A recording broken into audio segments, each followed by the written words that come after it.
Welcome to Telangana వెలుగు. నేను మీ రాజు. నిరుద్యోగులు పరీక్ష రాయడానికి సిద్ధంగా అవ్వండి, ఉద్యోగాలు త్వరలోనే వస్తున్నాయి. సో ఈ మాట ఎవరు అన్నది కాదు, ఏకంగా మంత్రి పొన్నం ప్రభాకర్ గారు చెప్పడం అనేది జరిగింది. త్వరలో నిరుద్యోగులను దృష్టిలో పెట్టుకొని గతంలో ప్రజా పాలనలో మేము ఇస్తామన్నటువంటి 2 లక్షల ఉద్యోగాలు ప్రకటన చేసినందుకు క్యాలెండర్ ఉద్యోగ క్యాలెండర్ని త్వరలో రిలీజ్ చేస్తున్నామని చెప్పేసి కూడా చెప్పడం అనేది జరిగింది. సో జాబ్ క్యాలెండర్ విడుదల చేస్తామని ఏకంగా మంత్రి పొన్నం ప్రభాకర్ గారు చెప్పారు. సో జాబ్ క్యాలెండర్ను త్వరలో రిలీజ్ చేస్తామని, నిరుద్యోగులు పోటీ పరీక్షలకు సిద్ధం కావాలని మంత్రి పొన్నం ప్రభాకర్ సూచించారు. ఖాళీల వివరాలను ఇప్పటికే సంబంధిత శాఖకు పంపామన్నారు. నోటిఫికేషన్లు సిద్ధంగా ఉన్నాయని, త్వరలో ఉద్యోగాల భర్తీ ప్రక్రియ ప్రారంభమవుతుందని చెప్పారు. గ్రూప్ 1 పరీక్షపై హైకోర్టు తీర్పును ప్రభుత్వం గౌరవిస్తుందని చెప్పడం అనేది జరిగింది. మరి సరే, ఇప్పుడు జాబ్ క్యాలెండర్ అని చెప్పేసి అంటున్నారు కదా, మరి ఇదే జాబ్ క్యాలెండర్ 2024లో అసెంబ్లీలో పెట్టడం అనేది జరిగింది. మరి ఆ జాబ్ క్యాలెండర్ ఏమైనట్టు? దాదాపుగా 1 ఇయర్ అయిపోయింది కదా.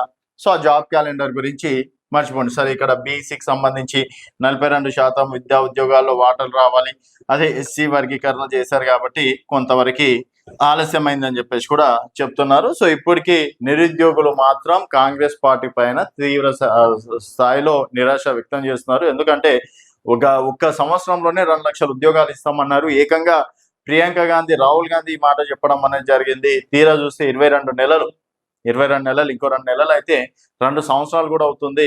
సో 2 సంవత్సరాలుగా కాంగ్రెస్ పార్టీ వచ్చి నోటిఫికేషన్ ఇచ్చి ఉద్యోగాలు భర్తీ చేసింది ఎన్ని అంటే దాదాపుగా ఒక 13,000, 14,000 అనుకుంటాను, 15,000 వేసుకుందాం. ఎందుకంటే డిఎస్సి డిఎస్సి 11,500, 12,000 వేశారు.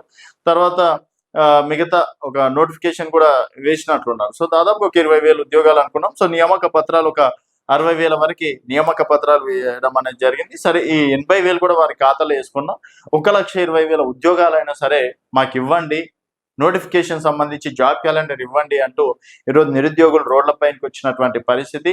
అలాగే రీసెంట్గా గ్రూప్ 1 పైన అవకతవకలు జరిగినాయి.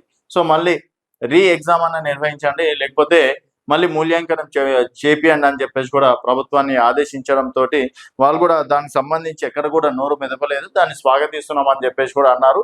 సో త్వరలో జాబ్ క్యాలెండర్ రిలీజ్ చేస్తాం, ఆల్రెడీ ఆర్థిక శాఖకు కూడా మేము పంపించినాం అని చెప్పేసి కూడా చెప్తున్నారు.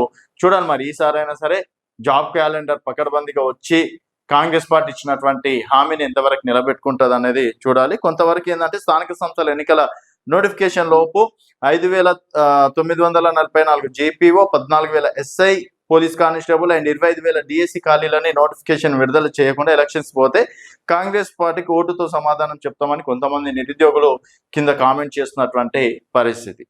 చూస్తూనే ఉండండి తెలంగాణ వెలుగు. ఈసారైనా సరే జాబ్ క్యాలెండర్ పైన మీకు నమ్మకం ఉందా లేదా అనేది కూడా మీ అభిప్రాయాల కింద కామెంట్ రూపంలో తెలియజేయండి.